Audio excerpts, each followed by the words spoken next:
Welcome, everybody, to the Old Time Boxing Show on the Grueling Truth Sports Network. The Old Time Boxing Show is brought to you by MyBookie.ag. Go to MyBookie.ag, put in the promo code TGT50. You'll get a 50% cash bonus on anything you put in, up to $3,000. You can also go to thegruelingtruth.net, click the banner for MyBookie.ag. That will take you straight there, too, to deposit your funds and make a little money this week. I'm your host for the Old Time Boxing Show, Mike Goodpaster, and right now I would like to welcome in the resident boxing historian for the Grueling Truth, Christopher Shelton. Hi, Mike. Just glad to do this. Cooney Holmes, a very high-profile bout, so it's nice to sort of revisit. Yeah, I think it's still one of the 10 biggest fights in boxing history when you consider everything surrounding it, the times and everything. And next week, we will have what I think is the biggest fight in history, Lewis Schmeling. We'll talk about that fight. So make sure you check us out next Monday at the same time, live on thegruelingtruth.net. All right, so when we look at the pride and the glory, Jerry Cooney versus Larry Holmes, we'll start off with Jerry Cooney. And Cooney was a guy who was born into a blue-collar Irish Catholic family on Long Island in New York. He was the first big superstar from Long Island since Walt Whitman. He was encouraged to become a professional fighter by his father. His brother, Thomas Cooney, was also a boxer. Cooney's amateur career was really good. He won international tournaments in England, Wales, Scotland, as well as the New York Golden Gloves title. He won 2 New York State Golden Gloves championships. I think he won 5 or 6 total. Trained out at a Huntington Athletic Club in Long Island. What were your first recollections of Jerry Cooney, Christopher? My first recollections of Jerry Cooney, to be quite frankly, is he's white. He's a white guy. In our little world, at least the past decade, all the great heavyweights seem to be black. The one that was white that was famous before that was a little before my time, Jerry Quarry. So there really hadn't been a really top-notch white heavyweight competing for the title against Frazier, Foreman, Ali, throw in Norton and Spinks and those kind of guys. So this guy jumped all the way to number 1 contender, the WBA, without me quite knowing who he was or who he was fighting. He seemed to come out of nowhere before he had 3 sort of high-profile fights against older guys, which I think we'll talk about. But he's already jumped to number 1. I didn't know anything about him except his ethnic background. Yeah, but hell, if you look at it nowadays, guys get the number 1 for less reason than that. Yeah, they could be, and all these things are rigged and unusual, and all kinds of things happen with boxing, which I guess is why we do boxing, because, baseball is very there's a precision to it, and whoever wins in football, there's a precision to it. Boxing is a little bit random, and I think that makes it more exciting in a way of who deserves it, who doesn't deserve it. And Jerry Cooney, ultimately, as we'll talk about, proved, hey, he can hang in there with the best, so he wasn't a fluke, but he did seem to come out of nowhere. Yeah, and I think a lot of that wasn't just a race thing, but it was also he was 6'6", he had a huge left hook, and like Mike Tyson a few years after, he put out highlight reel knockouts. Yeah, absolutely. That you're right. That is the other component that he brought to the table, and especially contrasted really well with Larry Holmes. I've spent the last 3 days watching more than 200 Larry Holmes rounds, and they seem to go on endlessly, like a surreal dream. And I think boxing fans always have loved the Dempseys, the John O'Sullivans, would eventually become the Mike Tysons. They love guys that jump out there and throw punches right away, hard punchers, and early knockouts. That's what boxing's about, is early round knockouts is what thrills the crowd the most, and then you contrast it against a guy who has no problem being patient and taking it the distance. Yeah, and if you look at Cooney's career, the interesting thing is he starts off with like 7 or 8 straight knockouts. And then he fought an interesting fight in Las Vegas. I don't know if you've watched this one or not, but he fought S.T. Gordon. The interesting thing about S.T. Gordon is S.T. Gordon, a few years later, pulled a huge upset to become the cruiserweight champion of the world. Well, as I said, I think that Cooney appeared to come out of nowhere, and then you really wondered leading into the Holmes fight, though we'll get to the fights before he fought Holmes, but whether this is just pure hype and nothing else, and it turned out not to be true. This guy was a hard puncher and deserved that number 1 ranking. It just, as I said, it's really more in retrospect that you realize, hey, this guy wasn't hyped. he was the real deal. At least he deserved that fight against Holmes when he fought him that night. Yeah, and when you look at it, probably his toughest fight was Eddie the Animal Lopez, who was a really good fighter, who lost a close fight to John Tate right before that. He also beat Tom Prater. That led us to 1980, which I think the fight that really blew Cooney up was the fight against Jimmy Young, which was on CBS. And Young came in shape. Young looked good in the first 3 rounds. He took a massive cut, though. Cooney kept hitting it. I mean, they ended up having to stop the fight because Young was bleeding. But I think actually leading up to the Holmes fight, Jimmy Young was his toughest fight. I think it was a very impressive victory, I've got to say, because I'm a Jimmy Young fan. I'm sort of surprised because, I'm a contributor to Cyber Boxing Zone. I have great respect for them. And they have certain fighters that they give their own pages to, and certain ones I guess they feel are bums and don't deserve their own page. And they don't give Jimmy Young his own page. And Jimmy Young was one of the great ones. He deserves his own page. Yeah, he's a guy great boxer. 2 or 3 years before beat George Foreman. Not only did he beat Foreman, but before that, I really think, I've sort of come to grips that I think Ali beat Norton in bouts 2 and 3. He just did it in a very, methodical, sort of boring way, but I think he actually beat Norton. I'm not sure he beat Jimmy Young. I think Young might have beat Ali. It was very close. Young leaned through the ropes half the fight. I mean, I still think the Jimmy Young thing was kind of like the Doug Jones thing. And a lot of people give extra credit, or to Holmes Witherspoon, people give extra credit because they didn't think that Jimmy Young had a chance in hell. Well, I guess this is why sometimes, 2 people, we both love boxing and disagree, because I think Doug Jones gave Cassius Clay a hell of a fight. I think he did too, but I don't think there was any dispute with the decision. I thought it was a 7-3 fight. I don't disagree with the Cassius Clay decision over Doug Jones, other than it's very close. But Jimmy Young and Muhammad Ali, that is very, very close. I think you disagree, obviously, but then nonetheless, he fights George Foreman. Foreman's only lost once, and maybe that because he wasn't fighting so smart against Ali. And Young knocks him down and wins the fight, and that's very impressive. And so, at least the point we'll get to and agree with is that Jimmy Young was a good boxer. This is a boxer versus a slugger. And the slugger took out the boxer. Well, and maybe my most impressive Jimmy Young moment was against Ken Norton, which was basically for the title when Spinks refused to fight Norton. They called it a title fight or an eliminator to get to fight Holmes. But Young, that fight was a close fight, but the thing that's more impressive that people remember, everybody remembers Jimmy Young as being boring. That Norton-Young fight was a really good fight. Yeah, I don't really think of Jimmy Young as being boring, but I know what you mean. People love sluggers, and that's exactly what's going to help Jerry Cooney's popularity, not just race, but his popularity as a slugger versus Larry Holmes, who's not just black, but he's also maybe a little boring, a little bit patient. And, people might look at Jimmy Young that way. I guess I don't, but I can understand that because he is a boxer, and he is patient, he's smart, and that's a great battle against Norton. And I think I'm just glad Norton won because there's just so much controversy over whether Ali got the breaks against Norton, in that third fight. And I'm just glad to see Norton was champion for a little while because he's such a great hero that I'm just glad to say Ken Norton was champion, even if it was only for a little while. But this is the thing. Ken Norton never was the champion. Well, he was the champion. No, he wasn't. He was not the champion. He was the champion when he fought Larry Holmes. He was not the champion. You do not become the champion unless you beat the man. Muhammad Ali was the champion. Then Leon Spinks was the champion. Then Ali was the champion. I'll make this case. I don't think that Larry Holmes was the true heavyweight champion until 1980 when he beat Muhammad Ali. Well, I obviously, I love you, Mike, and I know you know your sports. I think that's an insane opinion. Really? Wait a second. Norton was the champion when he fought Holmes, he was and then given Holmes was the belt. champion when he beat Norton. He was given the belt. He did not earn it. I don't know how I'm insane when I think a week or two ago you said that you thought Floyd Patterson was the youngest heavyweight champion ever.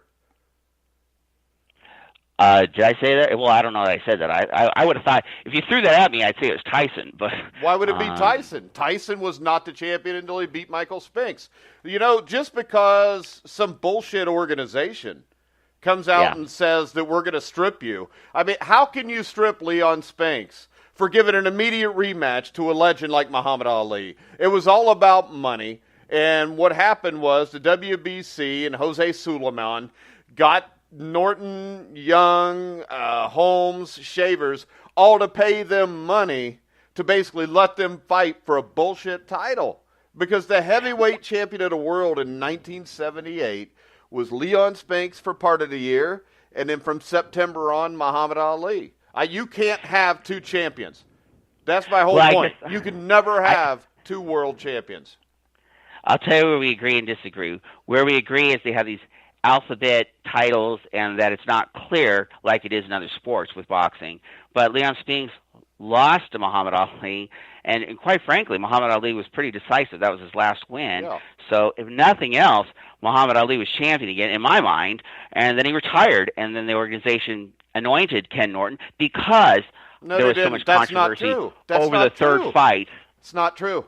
Because, and then he won the Eliminator. Wait a second. Larry Holmes fought Ken Norton in June of 1978. You're saying that wasn't a championship fight? Leon Spinks was the heavyweight champion in June of 1978. Ali didn't beat Spinks until September of 1978. Well, it's because they have these WBA, WBC, and you're right, they're alphabet soup, and they're a little bit confusing. It's not confusing. The heavyweight champion of the world was Leon Spinks because he beat Muhammad Ali. Then Ali won the title. And Ali, if you took the title away from him, he retired after the Jimmy Young fight. He retired after the Kenny Norton fight.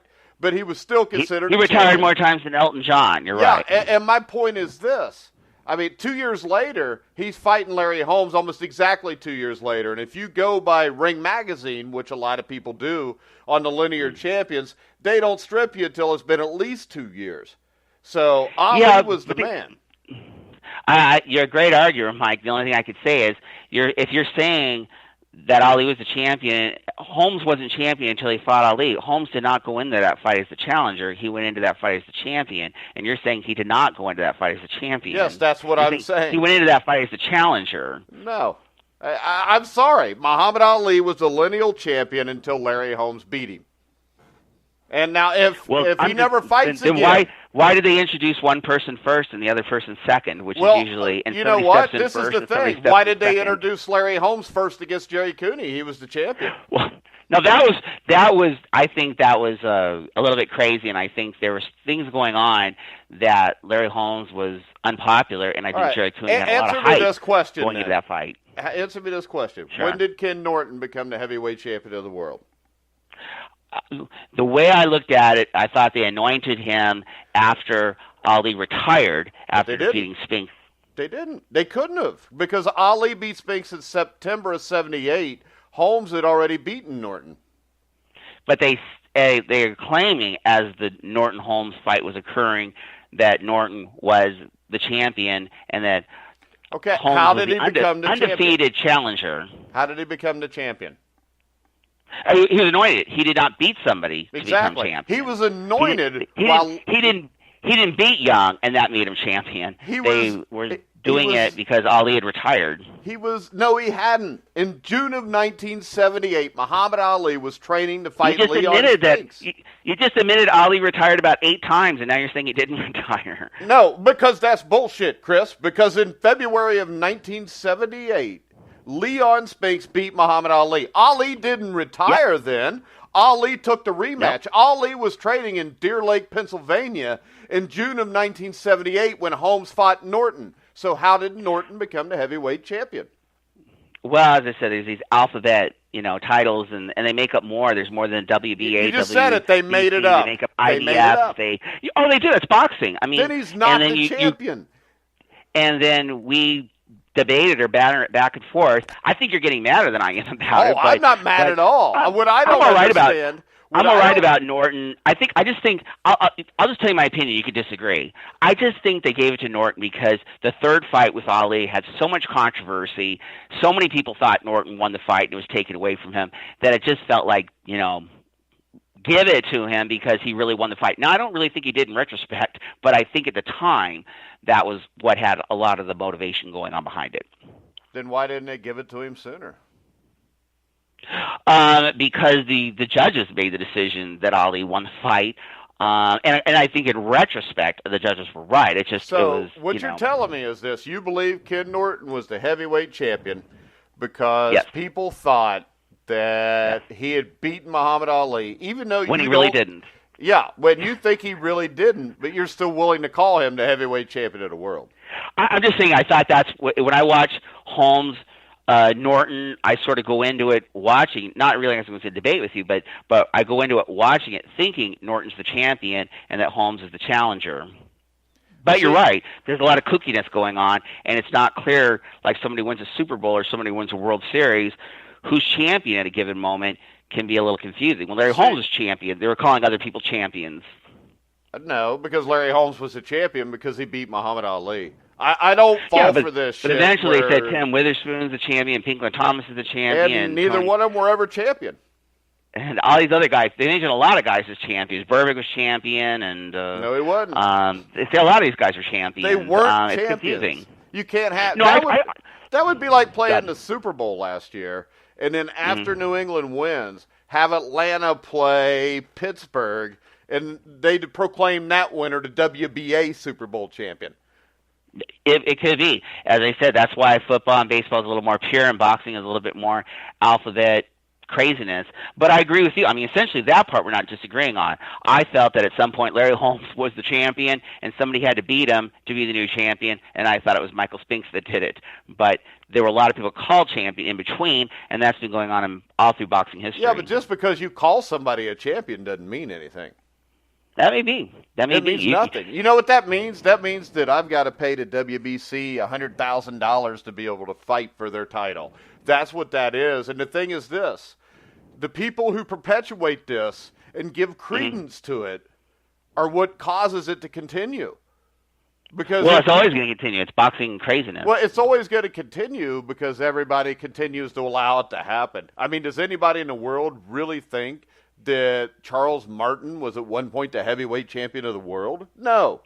Well, I'm embarrassed that Bruce Shelton might be one day as a former heavyweight champion. Well, he's known as a former heavyweight champion, and that's just as stupid as saying that Ken Norton was a heavyweight champion. Norton didn't do anything to deserve it.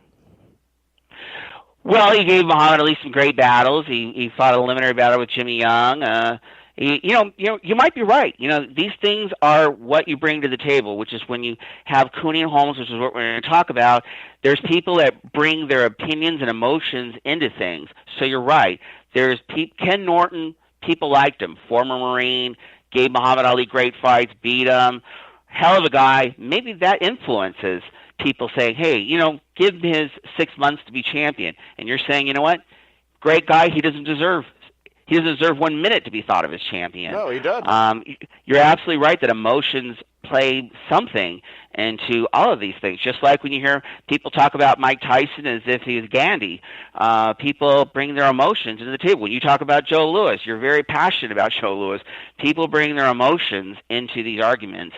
Though it appeared to me that Norton fought Holmes for a heavyweight title. Obviously, you disagree. Well, I think this. I think that once Ali did retire after the Spinks fight, I could see where Holmes was the champion. But to me, the fact that Ali came back tells me that Holmes beat the man in October of 1980. At least if nothing else, because you're so heavy on Ken Norton, you got to admit he gave Larry Holmes a hell of a fight. I mean, that's one of the great fights ever. I got to admit that. And not just the last round, because when we prepare for this thing, I've watched the 15th round a million times because it's so great. Oh, the 14th good too. I got to watch the first 14 rounds. Oh, and that was a hell of a great 14 rounds. Because it was a great fight. A lot of people just remember that last round or two and forget the first team. Me too. I usually watch the last round. And the cool thing about that fight is when you watch it is Sylvester Stallone and Roberto Duran standing next to each other cheering like cheerleaders at a high school football game. Well, that's a great thing about all these fights, because I had to sit through over 200 rounds of Larry Holmes, is all the celebrities in the crowd, and then, they don't do this with baseball and football, but all of a sudden Chris Christopherson is doing the announcing duties, James Brown is doing the announcing duties. They take these celebrities, and all of a sudden they're doing the announcing duties, and you don't see that in baseball, football, just boxing, and it's just because they're passionate fans, and you see just a lot of celebrities and all sorts of things. It's been a pleasure to sit through all these people. But you're right, it's an event. So we get to 1980 again. We'll go back to there. Ron Lyle was his next victim. Ron Lyle was way past his prime, so I'm not even going to waste any time on that. But then you I'll just say it still was fun to watch because Lyle was a slugger, a guy from a bad background, and he was past his prime. But for Cooney, it was at least another name that he knocked out. I just want to give Lyle his due that I enjoyed the fight, even if it was only one round, and Cooney crushed him. Well, I didn't enjoy it just because I did have a lot of respect for Ron Lyle, and that wasn't Ron Lyle. I still do. I still think Jerry Cooney would have knocked him out in his prime, possibly, but we don't know that. So I'm just going off what I saw Cooney do. If Ron Lyle in his prime fought George Foreman in the greatest 4-round bout in history, he fights Cooney the same way. I think Cooney's going to do very well, and he may get knocked down by Ron Lyle, but I think he's probably going to win that fight too. I think Cooney as a power guy going up against a power guy was really lethal. Yeah, so that brings us to 1981, Madison Square Garden, and this is where Cooney finally gets his respect. He knocks out Ken Norton in 54 seconds. It broke the record set in 1948 by former heavyweight Lee Savold for the quickest knockout in the main event in Madison Square Garden history. That was, I think, one of the most devastating knockouts I've ever seen. And if they'd have let Cooney throw one or two more punches, Kenny Norton may have been ended that night. Well, yeah, I mean, it's actually, for me, very sad. It doesn't sound like you're the greatest Ken Norton fan, so... Actually, I am. I am, actually. Okay. But I will say that I don't really blame the referee because it's all happening pretty fast, and it is the first round. But I think Cooney landed about 6 blows on Norton because Norton was somehow pinned where he couldn't actually fall to the ground. He somehow pinned himself to the corner ropes. Yeah, he was sitting in between the second and third rope. Yeah, he's just getting nailed, and thank God the referee jumped in. And you're right, he couldn't do nothing at a certain point, and if the referee had held back another 10 to 15 seconds, Norton would die earlier than he did. I saw the last years of Kenny Norton in a wheelchair and had dementia and didn't quite know what was going on and stuff like that, and it would have been a lot worse if that thing had gone another 15 seconds. And I can tell you this, I don't have to be a fan of somebody to tell what I think's the truth about them. Absolutely. I'm not the greatest fan of Larry Holmes, but I want to admit his greatness on some level. There's just other people that you like for whatever the reasons that you like somebody in sports. Because this is the thing. I like Ken Norton, but I know Ken Norton was limited to a certain style to be able to beat people. And when he fought big punchers like... George Foreman. George Foreman, Jerry Cooney, Ernie Shavers. It just didn't work out too good for him. I have a ton of respect for him, especially when you watch the Holmes fight. But just stylistically, Norton wasn't in his prime here. But I don't think anybody thought Norton was so far over his prime that the fight would turn out like this. Well, I'll say this to denigrate Norton, and I love Norton. He's probably the toughest fighter, even more than Frazier, that Ali ever faced. But he faced Ali in the 70s, and I don't know how Noel Norton would have done against the Ali of the 60s. Yeah, I don't think that the Ali of the 60s works out too good for anybody. I agree. The dude was fast. All right, so let's switch gears real quick. We'll go to Larry Holmes. Larry Holmes had a short amateur career. I think he was 19-3.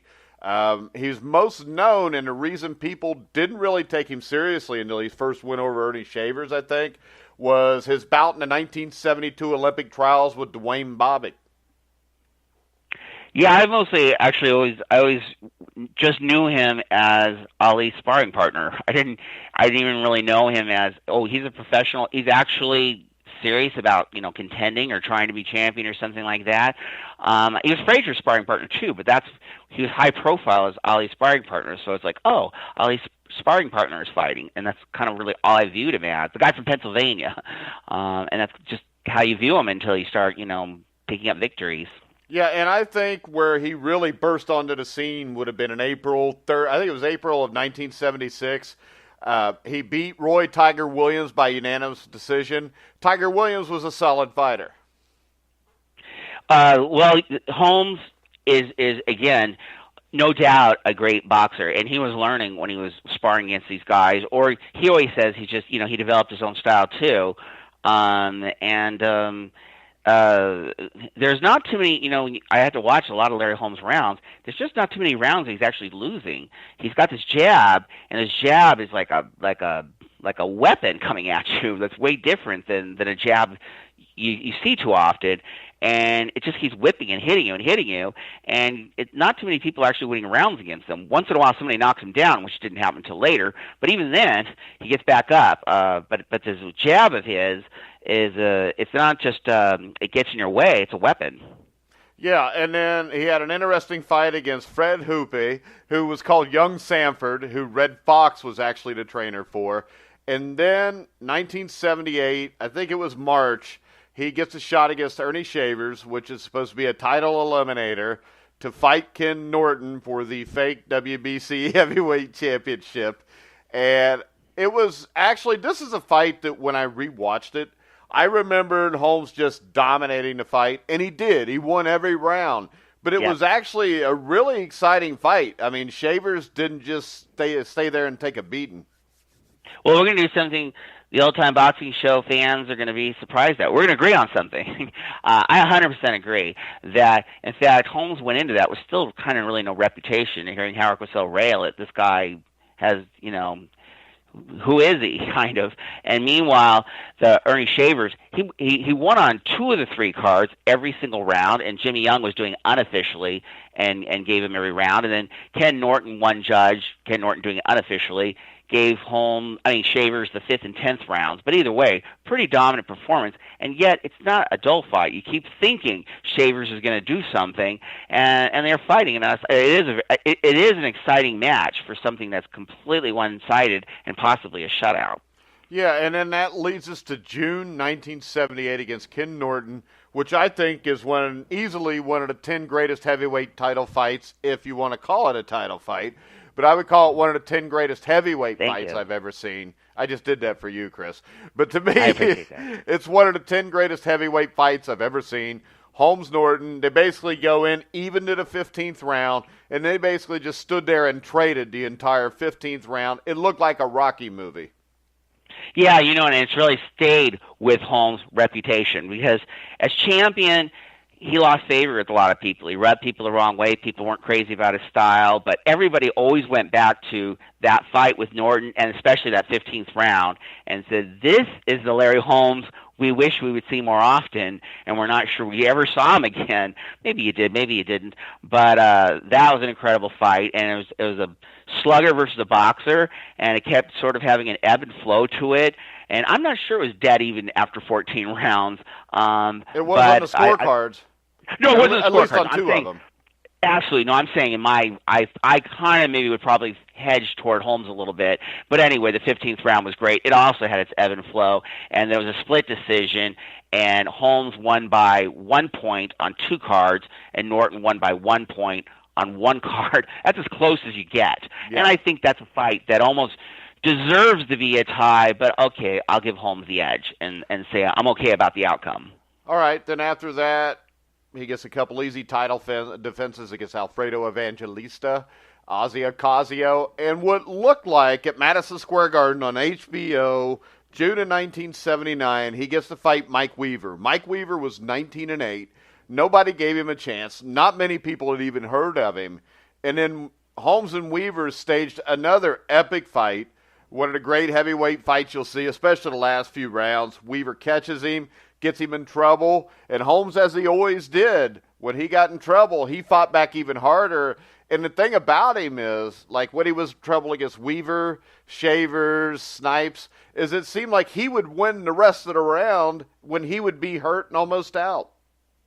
Yeah, that was one of Holmes' strengths, and I do enjoy the Weaver fight. I always liked Mike Weaver. Him and Ernie Shavers both had trouble with their eyes because, I think that's one thing you forget about Holmes when he's whipping these jabs at you and hitting you in the eyes. And there was no thumbless gloves then either. Yeah, I just and it was a fun fight. I thought Weaver actually maybe knocked Holmes down. They called it a slip. And one of the things I always remember about Weaver, just to throw out to people out there, was just as a little kid. I was a little kid watching him fight John Tate, and Tate had the advantage after 14 rounds. The only way Weaver could win was by knockout, and you're just watching it to see the final round. And Weaver scores a knockout out of nowhere, and it was just incredible to watch. So I was a big Weaver fan. And I thought he gave, Holmes a very competitive battle. But as you said, the thing about Holmes was when he started finally being challenged is when he finally started kind of getting it together and being who he should have been all along. And once Weaver was challenging him, he started getting it together and dominating a little bit. But until then, Weaver was giving a heck of a fight. Yeah, that was a great card because Duran Palomino was the fight before it on the HBO card. Then, of course, he gets Lorenzo Zanon, who I think I could have beat in 1980, and I was 11. And then he fights Leroy Jones, who was 24-0, but he was a fat dude. He was kind of like the Jarrell Miller of back then, only not as much talent. He takes care of him. Then he beats Scott Ledoux fairly easily, stops him. I think it was in the 6th or 7th round. Then he fights Muhammad Ali October 2nd, 1980. And dominated the fight, and I don't think it was a fight that he truly wanted any part of. He just kind of had to take the fight. Yeah, it's just kind of the way things work out because it made Holmes a villain, even though it was one of the classiest things he did. Is he clearly took it easy a little bit on Ali toward the end. But people were rooting for Ali so heavily, and I like the way we sort of skimmed over those other fighters because that's the problem against Holmes was a lot of people think he's not really taking on high caliber guys, and then he's taking on a Muhammad Ali that's way past his prime, and then Ali wasn't even throwing any punches. It was I'm just so glad Angelo Dundee showed the class to jump into the 10th round and say, I'm the chief ticket, I'm ending this thing. There's no reason for this thing to go any further. And I thought Larry Holmes was a class act that night, but it made him more of a villain. Sometimes it is what it is, and people like you or they don't. And whatever Holmes did, he seemed to make people dislike him more than the other way around. Well, I think a lot of that was just his personality, but a lot more on top of that was the fact that he was following Muhammad Ali. That's a tough one, but there are guys who have found a way to deal with it. I mean, James Corbett followed John L. Sullivan and was the anti-Sullivan, a different kind of guy. Gene Tunney was never as popular following Jack Dempsey, but he was popular and he wasn't disliked. There's kind of a way of things that happen, but you're right. Holmes' personality rubbed people wrong, and he followed Ali, and that was a dual combination. Even with guys like Dempsey and them, that's nowhere near the spear that Muhammad Ali was on. No, Dempsey was. That you're wrong. Dempsey brought people I to don't the think I'm wrong there. I don't think Jack Dempsey sniffs Muhammad Ali. No, as far as popularity. I don't think he did popularity either. I don't think you could have went to South Africa or the Philippines and had everybody freaking out if Jack Dempsey showed up. Well, let's put it this way. When Holmes fought Norton, he made I don't know, like 50,000 to 200,000. When Gene Tunney faced Jack Dempsey in 1927, he earned $1 million. And he earned $1 million because of Jack Dempsey. That was 1927. Yeah. What's your point? My point is Jack Dempsey brought a lot of people to boxing, a lot of international people to boxing, a lot of celebrities to boxing who didn't watch boxing when Jess Willard was champion. Well, I'm just saying, I can Jack tell Dempsey you was this, extraordinarily popular. You may say he wasn't as good a fighter as this or that person, but his popularity, he's one of the 10 most popular ever, without question. Yeah, but he's nowhere near Muhammad Ali. Well, that might be. He didn't fight black boxers, so that maybe if he had fought black boxers, he would have been showing up a little bit better. That might be true.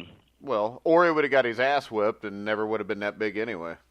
That's exactly what I just said. Mm-hmm. Yeah, true. So yeah, I think also Holmes, Gene Tunney wasn't a guy that was kind of sour all the time, and I think a lot of the problem with Holmes was Holmes just assumed that nobody would accept him because of Muhammad Ali. And I also think, like, around when he beat Norton, I think he tried to take on a little bit of the Ali persona, and it just came off as fake when he did it. I agree. This we agree on. You're right. For whatever reason, Holmes always came across a little bit of sour grapes, like a person who's sort of squinting that he ate a bite of bad food or something. Whatever it is, that's charisma. And Dempsey did have charisma. Holmes just couldn't get people to like him. Even Ali had a lot of people that hated him, and a lot of people that loved him. He brought a lot to the table, while Holmes, he just didn't bring a lot of flavor to the table. And that helped Cooney a lot, because Cooney came out of nowhere, and people liked Jerry Cooney. Yeah, and then you get Ali, after the Ali defense, he fights Trevor Berbick, who was an unknown guy from, I think he was from Halifax in Canada. Berbick actually put up a good fight, went 15 rounds, got beat 11-4, probably 12-3. But gained people's respect. It was it's not a really competitive fight, but it was an interesting fight because he had an awkward style. He sort of threw Holmes off a little bit. Holmes seemed to get upset and stuff like that. I think I could be wrong. I think Berbick was from Jamaica, and then he was Canadian champion. Yes. And then his nephew murdered him. But anyway, he gave an interesting 15 rounds, if I recall, against Holmes, and Holmes started getting again angry and stuff because Berbick's style was so unusual, and Berbick was sort of laughing with him and pushing him around a little bit.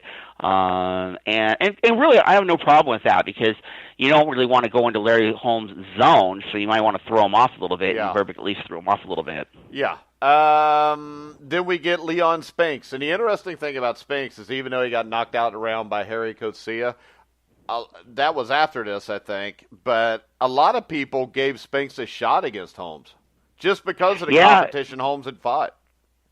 Yeah, and I think that, Spinks still has, I guess, some sort of reputation or something. I'll always have affection for him because, A, he's a Marine. Marines deserve their respect.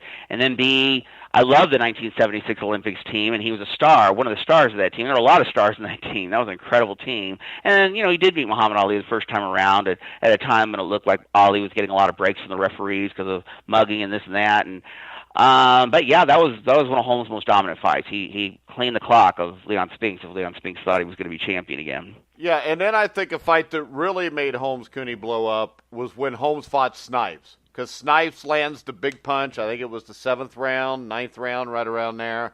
Puts Holmes down. Holmes gets up, still cleans his clock, wipes him out. That's also a fight, if you watch it, I don't think Snipes did much more than land that one punch.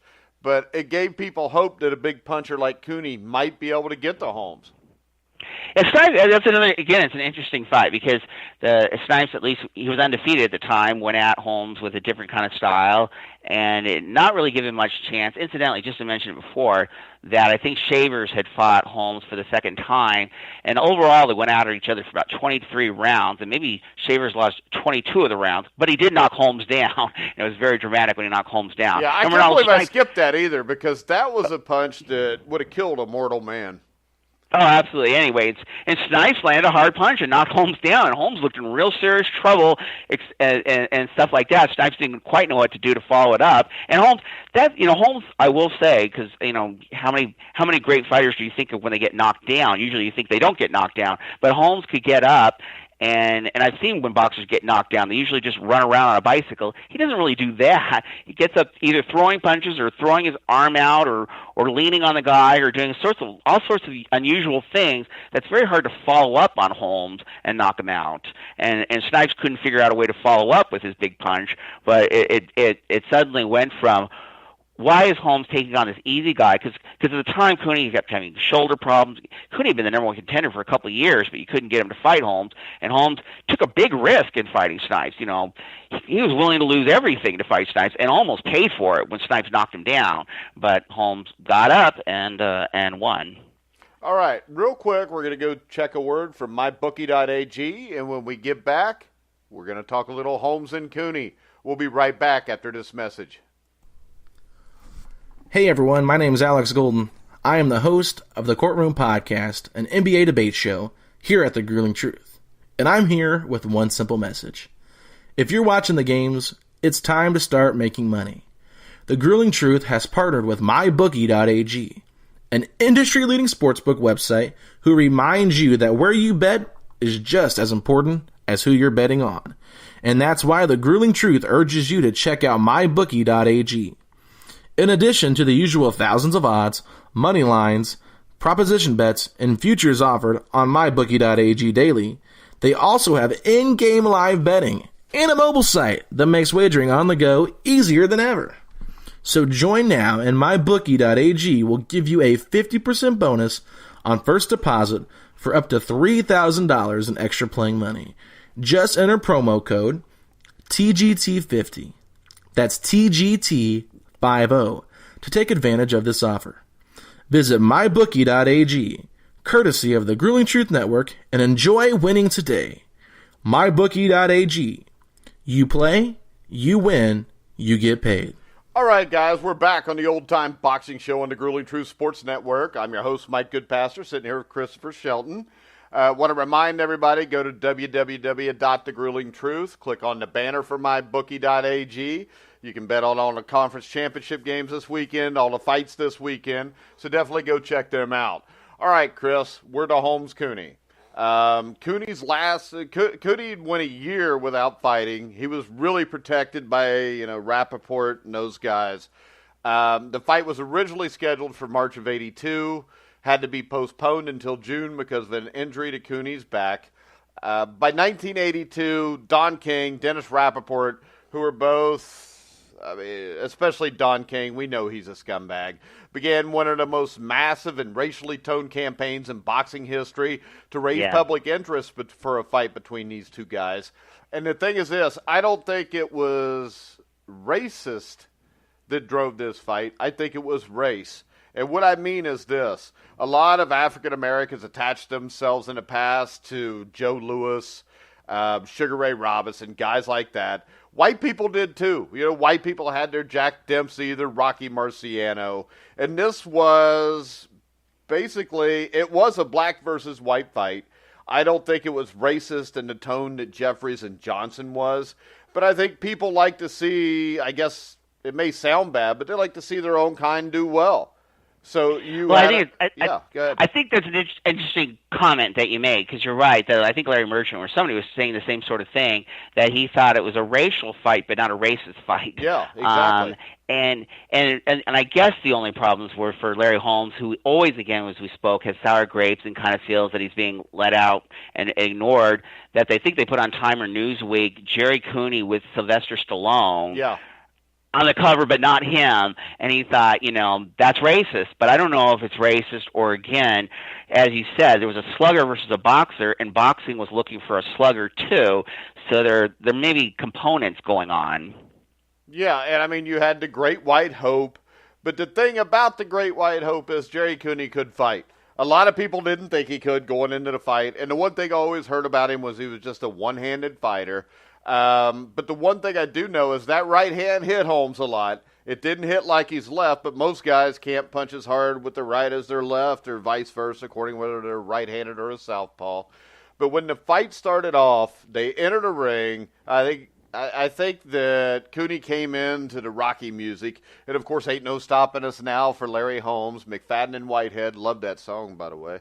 But they come out the first round. I like and even before the first round, their styles were a little different, because Holmes likes to try to look in the opponent's eyes, and Cooney doesn't want to look in his Cooney opponent's looks eyes. down. And then the big controversy where Cooney was introduced first. Yeah, I guess it is unusual. I certainly, when I watched it live, didn't even think about it at the time. I was so excited about the fight, because you're waiting for it a long time.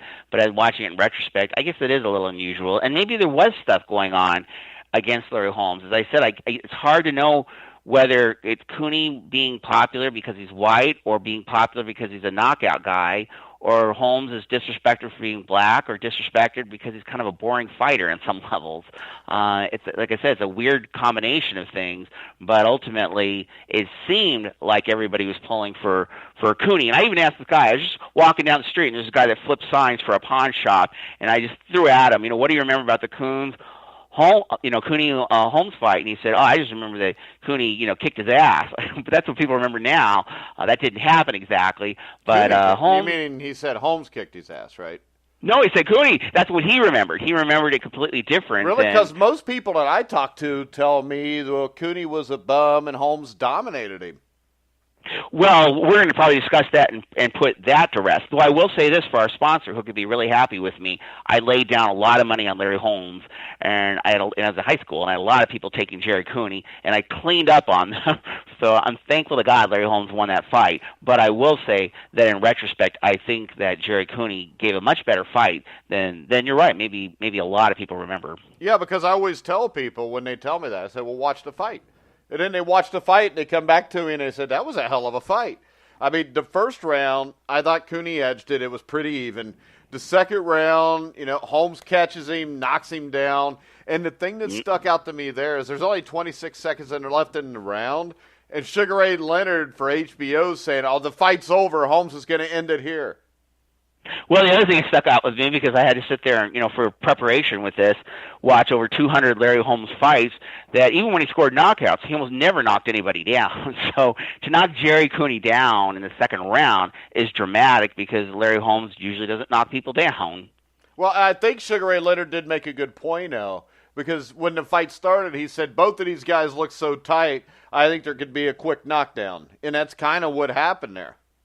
Yeah, I think the first round there was more than feeling out. I think there was a little bit of both of them were a little bit weary of the other person, and it had to be tight, because I think you and I agree, if we had to pick just in the last, I don't know, since the Thrill in Manila, the 10 most high-profile bouts, whether they were good or bad, this is one of them. It was a lot of anticipation going into this, and the boxers themselves, it took a couple of years to get them into the ring. It was a lot of anticipation, and so much that Holmes fought snipes and almost lost, or got knocked down, because he was so anxious, to do something, because he was tired of waiting for this fight. Yeah, and I think since Ali Frazier, this was the biggest fight. Because there's no other fight where you got the fight. One of the fighters on Time magazine, I remember it led off the ABC News.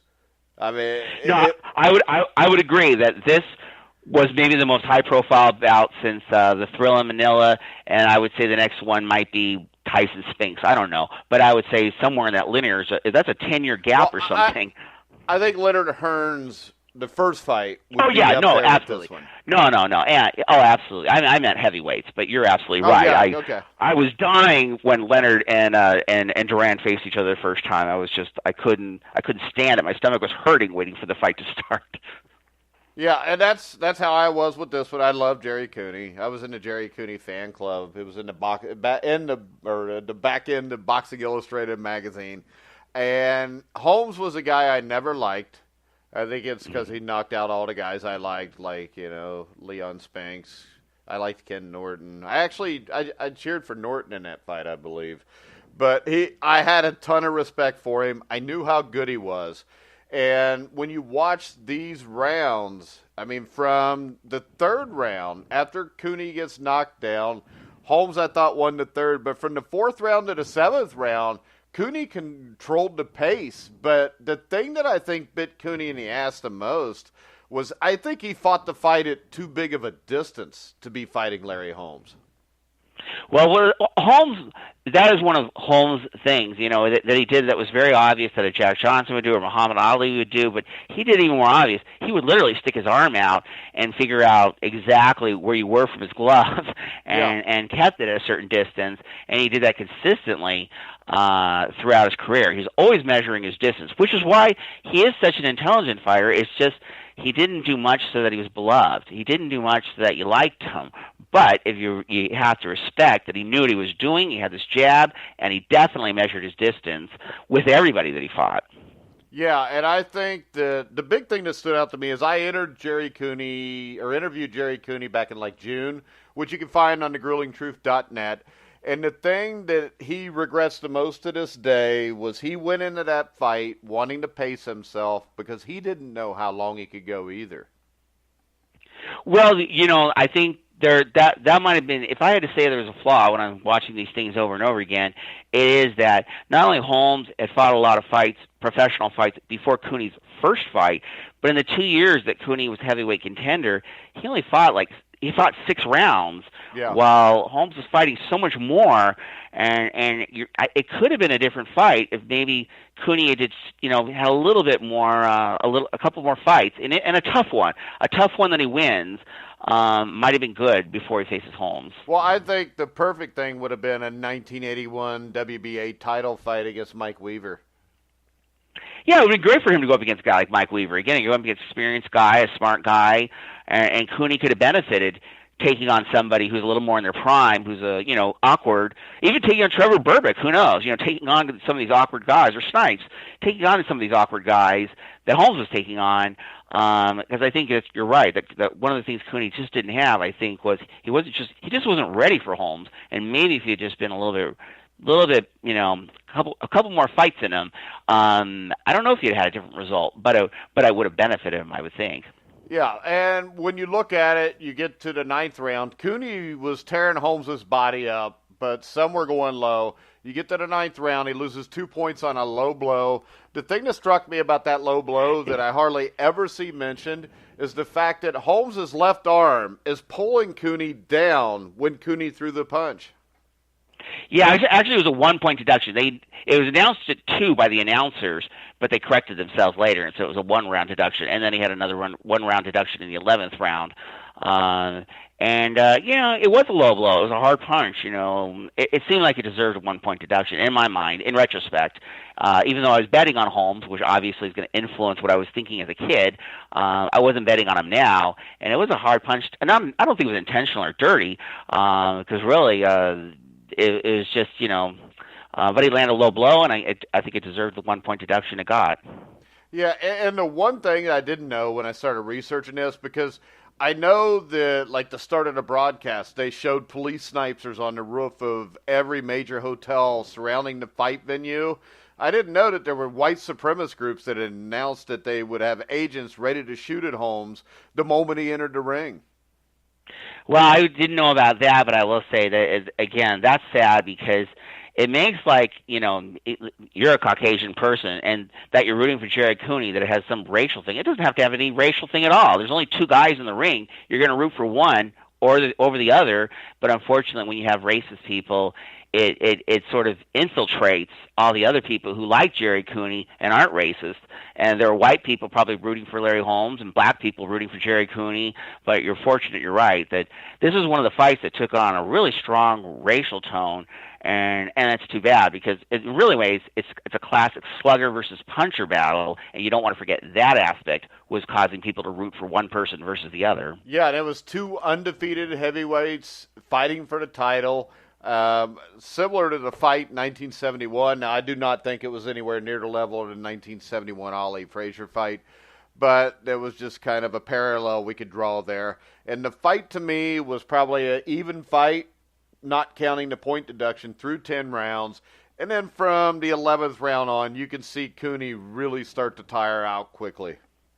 It's a great 10th round. I got to say that considering it's not, we talked about Bo Holyfield, last week and how it's really remembered as one of the great ones of all time in certain rounds. Norton Holmes, 15, one of the great rounds of all time. Nobody ever mentions or even talks about the round 10 between Cooney and Holmes. But I think they should YouTube and watch the fight. It's a fun fight. But if you just want to watch one round, the 10th round is a lot of fun. They're both trading punches. It's a real hard fighting round. And also Holmes is playing games. Holmes is changing his style and sort of almost pretending like he's hurt or sort of pretending like he's not willing to engage, and then he's ambushing him and trying to throw punches. It's a very unusual, hard-hitting round. That round 10 is a great round if people out there want to watch it on YouTube. Yeah, then Holmes finishes in the 13th. The other thing that stood out that I didn't like about the fight was Victor Valley and his comments in the corner where he's telling Jerry that, America needs you, which I don't know if that's a racial comment or not, but it could come off that way. It can come out that way. Now I'll ask you this question. I'll throw it at you because I remember I viewed it differently as a kid watching it live and also betting on Holmes. I was pretty surprised that they threw in the towel in the 13th round when Holmes went down, though in retrospect, as I watched it now, I mean when Cooney went down. Yeah. But when I watched it in retrospect, I thought, I guess Cooney is taking a lot of punches. Maybe this is, maybe it was a good idea to stop the fight. Do you think it was a good idea to stop the fight at that moment, considering it was so close? I can tell you this. I talked to Jerry Cooney. Jerry Cooney said that it should have been stopped because he wasn't going to be able to come back. So I think it was a good idea. And I think from talking to Cooney, him and Victor Valley were really close. And Victor didn't want to get him hurt. And we see too many times, even dads of fighters, that will let stuff go way too long. It does permanent damage. Cooney, to this day, speaks well. He's a nice guy. He really, when they called him Gentleman Jerry Cooney, if you get a chance to talk to him, the name fits perfect. I think the fight was stopped exactly when it should have been. there was no reason by somebody that cared about him, not a referee. Yeah. And the thing and is this. I see to your opinion completely. As a kid, I was glad they stopped it because I wanted my money. But as an adult, I watched it and I thought, you know what? I think it was probably good. It's a good stoppage. And I see to your opinion, and I'm glad that Cooney agrees with it. Yeah, and I think Cooney still speaks glowingly of Victor Valley, which I wasn't sure if he was or not, just because of some stuff I've read. But the thing that really impressed me after this fight was, if you look at him now, I mean, Jerry Cooney and Larry Holmes are really tight and really good friends. And you would have never thought, with the lead up of that fight, that that's how this all would shake out in the end. Well, that's the other thing I'll throw out about Larry Holmes is you don't really know about people because they're celebrities. So it's very possible that someone can be a very charming person when you interview them, and it turns out, hey, they're a really rotten person in real life. Who knows what Charlie Rose is like in real life? But I think we have an idea now. We have an idea. Anyway, Larry Holmes always interviewed really badly and came across as a person that you didn't like, but maybe in real life, he's a real nice guy. He seemed to be dedicated to his wife, seemed to care about his community. He just didn't interview very well. Yeah, and he's a guy that, from what I hear, has more money than when he retired because he's taken care of his money. I don't even think he graduated from high school, but he's taken care of. He's a smart, intelligent man, just like he was as a fighter. He's a smart, intelligent guy. And there's a certain insanity to it because, really, boxing, you're taking so much pounding, especially at the heavyweight level, that I hope you're doing it for the money. But when he came back, especially after Tyson, he didn't need the money. He needed the thrill of throwing punches against heavyweights and getting hit and facing Evander Holyfield for 12 rounds. I mean, he loved to box. He didn't need the money anymore because you're right, he didn't blow it all. But he was an athlete, and specifically, he was geared toward boxing because there were guys even bigger than him, but he always still seemed to have the reach advantage. God gave him a certain proportion where his arms were really long, and if you're going to be big and have long arms, you might want to think about being a boxer. Yeah, and in the end, from talking to Jerry Cooney, everybody always says, if they'd had a rematch, he'd have been more experienced, he'd have won. I think that would have happened. If he would have kept fighting, he didn't. He fought like 3 or 4 times the rest of his career. And it seems that alcohol was the big culprit there. I mean, he fought Michael Spinks, and he was drinking before he entered the ring. I don't think there's I didn't know that. I don't think there's a way that a guy like Michael Spinks would have beat Jerry Cooney if Jerry Cooney would have been well-trained and had been fighting for a few years. But I also think this, Cooney, if he would have got his stuff together and fought a Greg Page after this, fought a Michael Dokes, got the wins, got a rematch with Cooney or with Holmes in 84, 85, I think he would have been the heavyweight champion of the world. Well, I just want to throw this out about Michael Spinks because since I watched all these rounds, and we talked last week, and he's remembered really for getting knocked out in the first round by Mike Tyson, his last one. But it was fun to watch him fight 30 rounds with Larry Holmes. I thought he deserved to win and take away the undefeated Larry Holmes title the first time around. I'm not sure he won the second fight. I agree with you, but I'll tell you, the first fight against and then the 5 rounds against Cooney, I'm just glad he did it because 35 rounds of watching him fight as a heavyweight, he's a great light heavyweight, but, he has a great career, and it's sad the way he's remembered. I'm sorry, go ahead, what were you going to say? I mean, the first fight against Holmes is what I always remember him for, even though he was one of the greatest light heavyweights of all time. And that's just because the style, the way he fought, and then he had Mackie Shilstone that put the weight on him, trained him a different way. And like from the 4th round on, every round, in between rounds, it looked like he was about to pass out and die. He was breathing so hard. Yeah, it's true. It really looked like he was going to gas out, and he didn't. All right, so... And I also got to say this, because about the fight, Larry Holmes took a bad situation and made it as worse as you could possibly take. If he won that fight, he was going to tie Rocky Marciano for the longest undefeated streak as a heavyweight.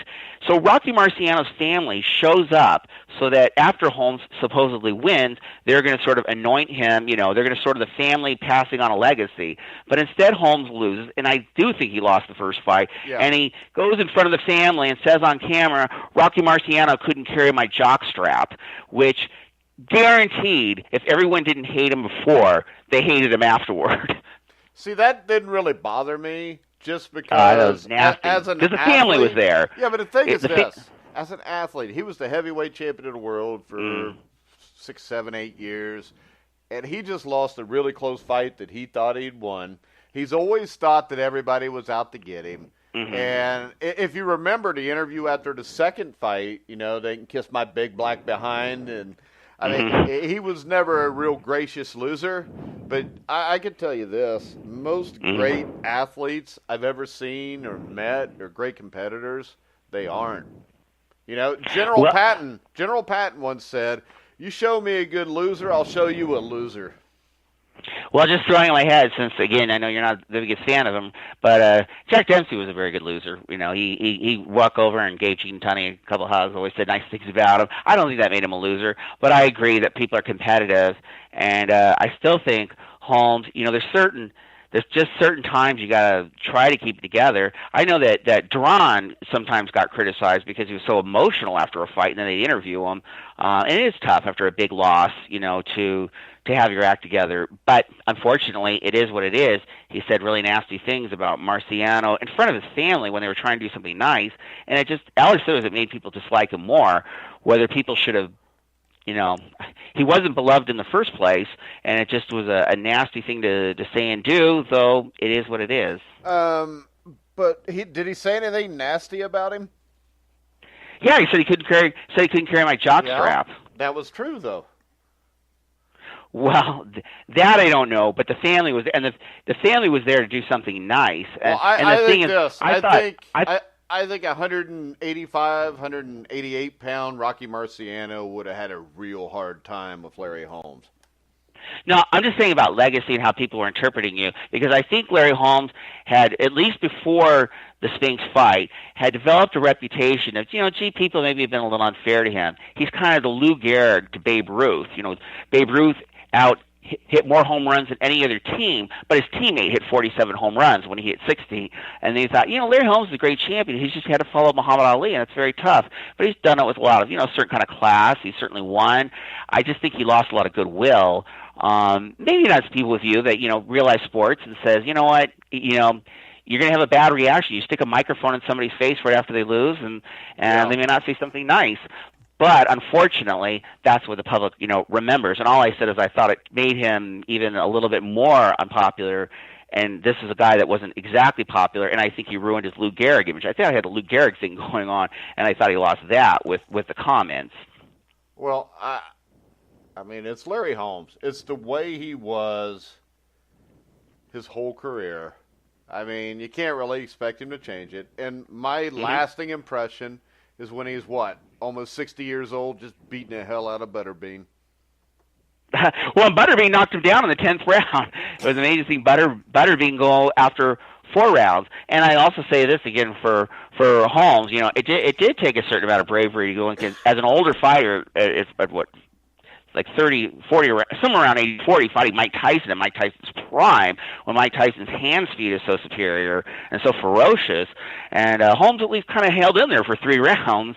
It takes bravery to do that. And then, he fought, I wouldn't say necessarily competitively, got another chance to fight for the heavyweight title after Cooney had retired against Evander Holyfield, and he's not getting his ass kicked. I do think Holyfield was probably, I don't know about taking it easy, but he didn't want, it wasn't exactly the same Holyfield, but at the same time, Holmes wasn't asking for any favors and wasn't giving any, and he hung in there with Holyfield. Yeah, and I think a lot of that was a Holyfield that had never fought a guy like Larry Holmes. And it's kind of like the Hagler-Duran thing, where I think that was, the first time you're in a ring with a legend, maybe you're a little bit more careful because you grew up watching him beat the hell out of people. Yeah, I give Tyson credit. Tyson probably grew up watching Holmes and then walked into the ring, like a monster, in a good way. I mean, ferocious. And you're right, Holyfield had to grow up, I don't know, idolizing, but at least having great admiration for Larry Holmes. And then Larry Holmes is going to be awkward. That was the people that gave Larry Holmes, I don't know the most fits, but certainly seemed to cause, at least keep Holmes, interested were people that were awkward, like Burbick and Snipes and things like that. So I think you're right that he's still giving Holyfield a boxing lesson by giving him something awkward to deal with, and I think Holyfield's probably appreciative, quite frankly, Yeah, that I he's think probably going Holmes to win is the the fight, kind of but it was guy. awkward. Holmes is the kind of guy that is going to do what he has to do to win. It might be boring, Yeah. it might be exciting, but that's what he's going to do. And I mean, maybe his most impressive win of his career was the Ray Mercer fight. Yeah, at that time, that was the fight right before that he fought Holyfield, and Mercer's a great fighter. Again, another Marine, I believe. And that was impressive because that was one that I didn't think Holmes had a chance of winning, and he did, and it gave him another title fight, and it was just amazing at that point in his career that he's fighting for the title again. I guess the one thing, just so I can mention it, because it reminds me in that period, the other guy was all of a sudden emerging out of nowhere is George Foreman from the 1970s, and all of a sudden Foreman at this time is a competitive guy. But I think that's one thing that hurts Holmes' legacy, is that Foreman was willing to come out of retirement to fight Holmes for the title, and Holmes wouldn't do it. He wouldn't fight Mike Weaver again and stuff. And I think that would have been a great one to see. Holmes versus Foreman in Holmes' prime would have been a great one. And then after Holmes' career is over, Foreman's going to win the heavyweight championship after that, which is astounding. Yeah, and Mike Tyson stayed the hell away from George Foreman, too. So. He did. Yeah, as ferocious as Mike Tyson can claim to be, I watched Foreman, and Foreman took out Cooney in Cooney's last fight in 2 rounds. That was actually a good fight. If you remember, Foreman said that Cooney hit him harder than anybody ever had. I believe it, and the thing, because also Foreman's a bigger guy than Tyson. It seemed like you couldn't do anything to hurt George Foreman's body that second time he came around in the 40s. He was like the Blob from the X-Men mutant villain. You could do whatever you want, pound his body. You couldn't do nothing to it. So Cooney's forced to head punch him because that was kind of the only thing to do against Foreman. It was a great fight for 2 rounds, only 2 rounds, but it was a fun one for 2 rounds. And Cooney went out and really didn't go out like, oh, gee, how sad that he fought this last one. No, you're like, hey, he fought a good fight against a tough guy, and a tough guy that's going to become heavyweight champion soon. Yeah, and if you look at it, for what you say about Jerry Cooney, or for what anybody says, the only 3 men to ever beat him are all-time legends. George Foreman, Michael Spinks, Larry Holmes. That's true. That's true. He never lost to a chump. And we watch that in football every single week where a good team loses to a chump. Yeah. Jerry Cooney didn't lose to a chump. He lost to 3 legends. Yeah. All right, Chris, we're going to wrap this show up. Everybody will be back next Monday, same bat time, same bat channel. We will have a retrospective on the 2 Lewis Schmeling fights and all the stuff leading up to it. Should be very interesting, Chris. And I want to remind everybody also, I will be live tonight at 7 Eastern with former super bantamweight champion of the world, Clarence Bones Adams. And then at 9 o'clock tonight, we will be live again on thegrillingtruth.net and Spreaker, talking a little college football and the conference championship games coming up with myself, Brian Schmidt, and former Alabama offensive lineman, played for Paul Bear Bryant's 2 national championship teams in 79 and 80, Bill Searcy. So, remember, our sponsor, mybookie.ag. Click on the banner, go there, put in TGT50. You get 50% cash bonus on top of the money you put in. So for Christopher Shelton, I'm Mike Goodpaster. You've been listening to The Grueling Truth, where the legends speak.